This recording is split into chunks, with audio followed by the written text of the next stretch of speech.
बिस्मिल्लाहिर्रहमानिर्रहीम। अस्सलाम वालेकुम नाज़रीन, खैर लोग में खुश आमदीद। 25 अक्टूबर 2020 का दिन था। डॉक्टर ने मरीज का बाजू सीधा किया और मायूसी से सर हिला दिया। बेटे ने आहिस्ता आवाज में पूछा, क्या कोई चांस नहीं? डॉक्टर ने जवाब दिया, सर अब नहीं, हमें वेंटिलेटर बंद करना होगा। बेटे ने सर नीचे किया और आहिस्ता आहिस्ता चलता हुआ कमरे से बाहर निकल गया। मरीज मई 2014 से कोमे में था। इस मरीज की कहानी सन 1940 में शुरू हुई थी। उसके वालिद ने जनूबी कोरिया के शहर टाइगो में छोटी सी कंपनी बनाई। कोरियाई जबान में 3 सितारों को सैमसंग कहते हैं। कदीम रिवायात के मुताबिक इकट्ठे तुलू होने वाले 3 सितारे कभी गरूब नहीं होते। वालिद ली ब्योंग चिल ने खुशशगुनी के लिए कंपनी का नाम सैमसंग रख दिया। ये लोग शुरू में फ्रूट और फ्रोजन फिश एक्सपोर्ट करते थे। दूसरी जंग अजीम के बाद तामीर नौ शुरू हुई तो सैमसंग खुराक से कंस्ट्रक्शन इंडस्ट्री में आ गई और इसने धड़ाधड़ इमारतें, पुल और सड़कें बनाना शुरू कर दी। ली ब्योंग चिल ने इन ठेकों में करोड़ों रुपए कमाए। ये समझदार इंसान थे। ये जानते थे इंसान को अपने सारे अंडे एक टोकरी में नहीं रखने चाहिए। चनांचे ये कंस्ट्रक्शन के साथ साथ टेक्सटाइल, फैशन और इलेक्ट्रॉनिक्स के कारोबार में भी आ गए।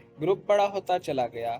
ली कुन ही ली ब्योंग चिल के तीसरे बेटे थे। ये कुनजहन और लाउबाली मिजाज के लड़के थे। पढ़ाई में दिल नहीं लगता था, लेकिन वालिद उन्हें हर हाल में पढ़ाना चाहते थे। ली कुन ही ने वसीडा यूनिवर्सिटी से इकोनॉमिक्स की डिग्री ली और बिजनेस की आला तालीम के लिए जॉर्ज वाशिंगटन यूनिवर्सिटी अमेरिका में दाखिला ले लिया। जॉर्ज वाशिंगटन का दौर ली की जिंदगी का फजूल और नाकाबिले बयान जमाना था। ये अपनी डिग्री तक मुकम्मल न कर सके। वालिद ने उन्हें वापस बुलाया और कंस्ट्रक्शन और ट्रेडिंग के काम में लगा दिया। ये गिरते पड़ते ये काम करते रहे। वालिद उनकी कारकर्दगी से मुतमईन नहीं थे। उनका ख्याल था ये पूरी कंपनी को डुबो देंगे। वालिद 1987 में इंतकाल कर गए और ली को मजबूरन कंपनी संभालना पड़ गई। कंपनी उस वक्त 34 मुख्तलिफ शोबों में काम कर रही थी। ली के लिए अगले 5 साल बहुत मुश्किल थे। ये एक दफ्तर से दूसरे दफ्तर और दूसरे से तीसरे की तरफ दौड़ते रहते थे, यहाँ तक कि 1993 आ गया। ली को अचानक महसूस हुआ हम बहुत ज्यादा मसनूआत बना रहे हैं, जिसकी वजह से हम क्वालिटी में मार खा रहे हैं, जबकि हमारे हरीफ सिर्फ एक एक काम करते हैं और उनकी मसनूआत की क्वालिटी सैमसंग से बेहतर है।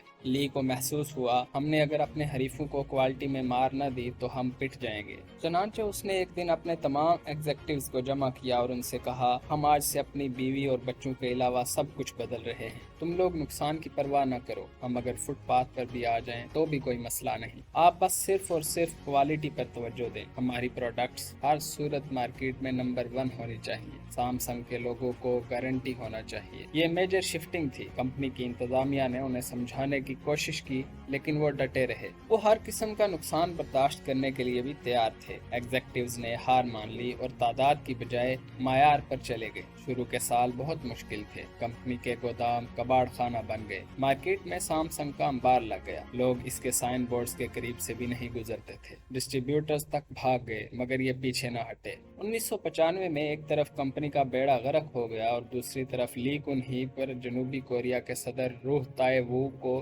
$30 मिलियन रिश्वत देने के इल्जाम लग गए।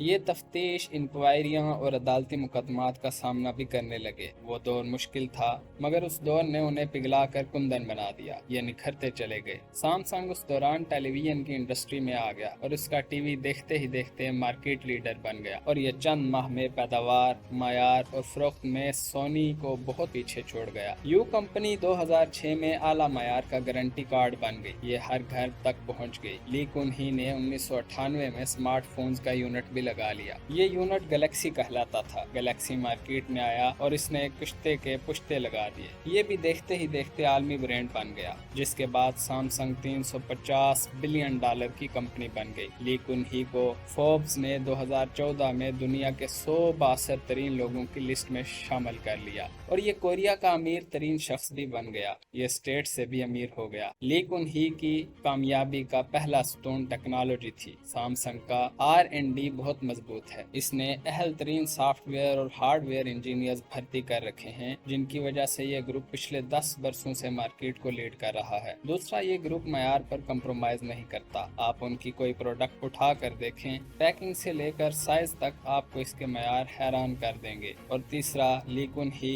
खरीदो फरोख्त का एक्सपर्ट था। ये रास्ते की हर रुकावट को खरीद कर या गिरा कर आगे निकल जाता था। ये जनूबी कोरिया के कवानीन तक बदल देता था। ये अपनी मर्जी की हुकूमत हुकूमतें भी ले आता था और आला अदालतों के जज भी बदल देता था। चनांचे ये स्टेट के अंदर एक स्टेट बन गया और ये स्टेट असल स्टेट से बड़ी और मजबूत थी। आप जनूबी कोरिया की तारीख निकाल कर देख लें, आपको मुल्क के हर सियासी उतार चढ़ाव के पीछे सैमसंग और ली कुन ही मिलेगा। ये दर्जनों मरतबा इंक्वायरियों, तफ्तीशों और मुकदमात का हदफ बना। इस पर सदूर को रिश्वत देने के इल्जाम भी लगे और इसे सियासी खरीदो फरोख्त का व्यापारी भी कहा गया। 2008 में इस पर टैक्स चोरी के इल्जामात साबित हो गए। इसे सजा भी हुई, लेकिन उसने अदालत और हुकूमत दोनों को खरीद लिया। सजा माफ हो गई, ताहम इसे इंटरनेशनल ओलंपिक कमेटी का ओहदा वापस करना पड़ गया। ये पूरे कोरिया में बदनाम था, मगर इसे कोई नदामत, कोई परेशानी नहीं थी। ये मैदान में डटा रहता था। ये खुद अपने मुंह से कहता था, आप अगर दौलत से आसानियां नहीं खरीद सकते तो फिर आपको दौलतमंद होने का कोई फायदा नहीं। चनांचे ये सामने मौजूद हर शख्स को चंद लम्हों में खरीद लिया करता था। इसकी ये आदत इतनी पुख्ता हो चुकी थी कि उसने आखिर में जिंदगी को भी खरीदने की कोशिश शुरू कर दी। चेयरमैन ली कुन ही को 2014 में हार्ट अटैक हुआ और ये कोमा में चला गया। उसकी वसीयत के मुताबिक उसे वेंटिलेटर पर शिफ्ट कर दिया गया। उसके लिए नई अद्वियात की इजाद का काम शुरू कर दिया गया। सैमसंग ने दर्जनों रिसर्च अदारों की फंडिंग की, बड़े से बड़े डॉक्टर का बंदोबस्त किया और कीमती से कीमती तरीन अद्वियात बनवाई, मगर ली कुन ही कोमे से बाहर न आ सका। उसके बेटे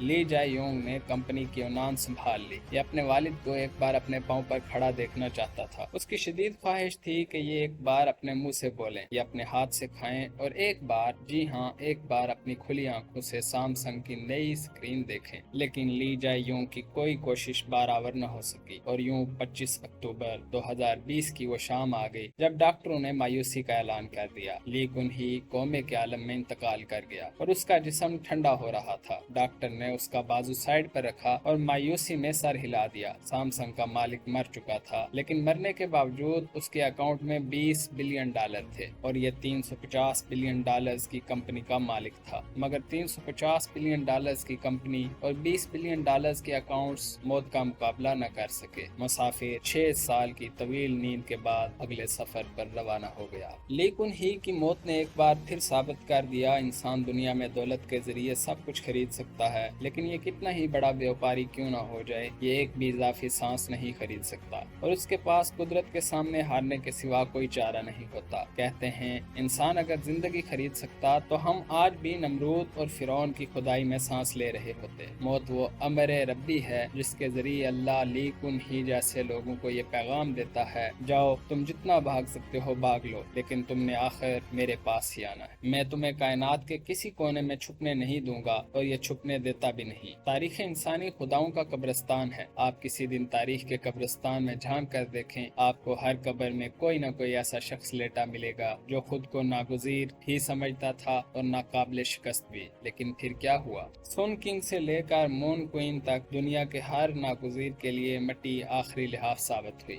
अल्लाह की इस दुनिया में ली कुन ही जैसा शख्स भी 6-6 साल अस्पताल में बिस्तर पर लेटकर आंख नहीं खोल पाता और उससे अमीर तैमूर और हिटलर जैसा शख्स भी हाली हाथ वापस लौट जाता है। लेकिन हम उस कब्रिस्तान में पूरी जिंदगी में की आवाजें लगाते रहते हैं और हमें शर्म भी नहीं आती। नाजरीन, हम कोरोना का मुकाबला तो नहीं कर सके और जिंदगी और मौत देने वाले का क्या खाक मुकाबला करेंगे। हम मिट्टी की मुट्ठी हैं, लिहाजा हमें मिट्टी बनकर रहना चाहिए, खुदा नहीं बनना चाहिए, क्योंकि खुदा अपने सिवा किसी को खुदा नहीं रहने देता। अगर आपको हमारी ये वीडियो पसंद आई तो हमारे चैनल को सब्सक्राइब करें, लाइक का बटन दबाएं और बेल आइकन पर क्लिक करें। अगली वीडियो तक के लिए अल्लाह हाफिज।